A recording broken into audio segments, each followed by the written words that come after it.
Hi everybody, I'm Nelson. This is my brother-in-law, Danny. Hi, Danny.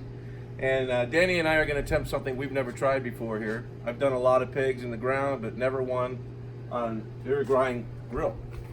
And we're here to tell you how this works today. Danny, how does this thing work? All right, so this is a typical, every house in Uruguay Has have one of these, these? yes. Maybe we don't have a bathroom in the house, but So you have that. we have Okay, it. cool. So usually you set all the wood in this basket. Mm-hmm. It's obviously a metal basket, and you get all the wood that you're gonna stack in the bottom. It needs to be dry, and you just basically, So you get it lit like a regular fire. yeah, it's just a regular fire. So probably after the 15-20 minutes, embers is gonna start falling down on the bottom of the grill, and you just basically start moving scooping it, them over. scooping them over, and it kind of get all that area hot. We have these fire bricks that keep the temperature Right. going, because that thing goes. So once the fire bricks get hot, the temperature kind of evens out inside. Right, Yeah. exactly. And And then what's this cable for? What is that for there? so here we have the traditional grill. It has a crank over Yeah. here Yeah. on that area. So I didn't want to mess with the face of the grill. So basically what we did is we have a wire here Uh-huh. connected to the chain Uh-huh. that goes over here. And you basically let it go up and down depending on how much heat Oh, I got you wanna Put get, on the you wanna meat, get, yeah, right. exactly. So if you wanna cook it slow, you bring this up Yeah. probably about that height, Yeah. and then if you wanna Speed it up, you drop speed it it down. up, you drop it down. But traditionally, the crank would be out here somewhere. Yeah, exactly. But you wanted the nice, pretty face on it. Right. Okay. So, Great. So that's a little lowdown on how the grill works. We have a 40-pound pig in the cooler over here. We're going to come back at you in a little while and show us preparing the pig to get it on the grill. All right, so we're back, and as you can see, we got the pig on, and the amber started to drop, and we started to push him back over here. What I like to do when I do it in the ground, or on top of the ground, is I take the piles of amber, or coals in my case, and I put them over the thickest part of the meat. So we don't overcook the thin parts of the meat. We cook the thick parts faster than the others. And we started thinking about it when I do it at my house.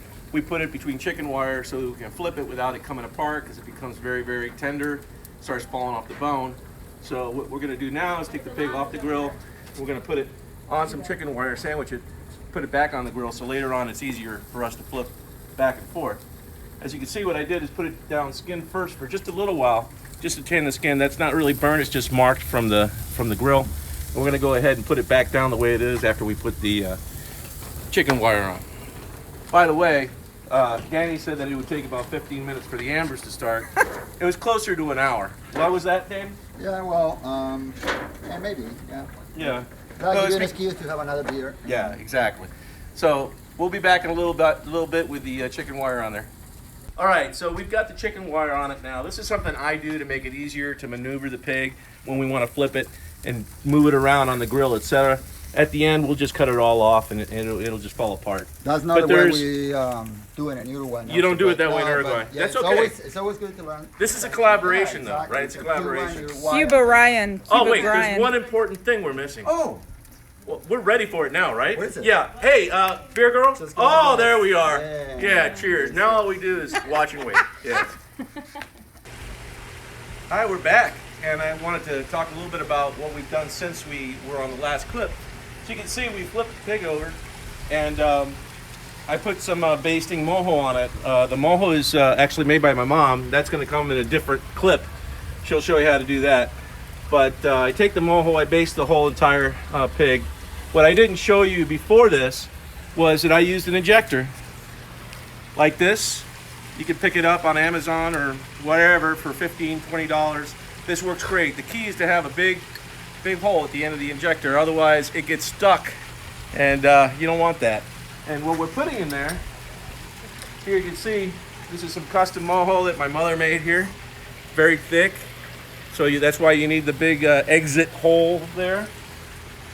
And then this is some Mojo, like if you don't want to make it yourself, this is just one brand that you can pick up at the store. This was from an ethnic aisle in a Spanish store, so you can get that. Some are made with vinegar, some are made with sour orange. I prefer the sour orange part. And you can see this is a learning experience. So this Uruguayan grill gets pretty darn hot, pretty darn fast. So you can see we started cooking really fast here. And the key is pay attention, just keep an eye on it. When you see it cooking too fast, let's pick it up, get it up higher off, take some of the heat off. And in this case, I flipped it over to let the skin tan a little bit. That'll keep the juices in. I'll get back to you after we flip it back over. All right, so we're back here. This is my mom, Olga. Say hi, Olga. Hi. Yeah, so I told you outside that I was going to let you know a little bit about the Mojo. And we're in Arizona, so, in South Florida, we can get that stuff readily. We can get all the ingredients readily. Here, we're improvising a little bit. So tell me, Mom, what do you put into the Mojo? The Mojo are lots of garlic that we put in a food processor to make it a paste. Salt, oregano, some pepper. That's it.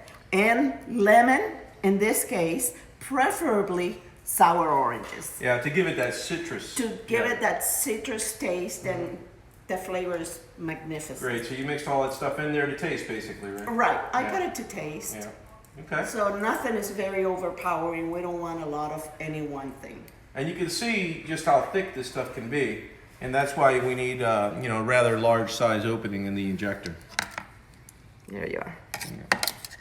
Now this one we made a little lighter because we already injected it with the thick one. Yeah, so we're gonna take this thinner one and use it kind of on the skin and on top and let it kind of soak in. All right, guys, we'll be back to you. So here we are. We flipped it a few times. We marinated it. We did our thing, and it was a learning experience. So what I've learned from this experience is that these bricks get really hot. So we just kind of get the bricks hot and move everything away from the pig and let the pig cook. So it got a little hot, but generally it's very good. We taste a little piece of it. It's nice and moist. It's good to go. We're going to take it off of here. And this is why we love this. We love using this wire here because it makes it real easy to move it around. We try to pick up a leg or something, it just comes apart. So we're going to go ahead and cut that stuff off, and we'll get back to you when we start butchering this thing up. All right, well, we got it off now, and it looks pretty good.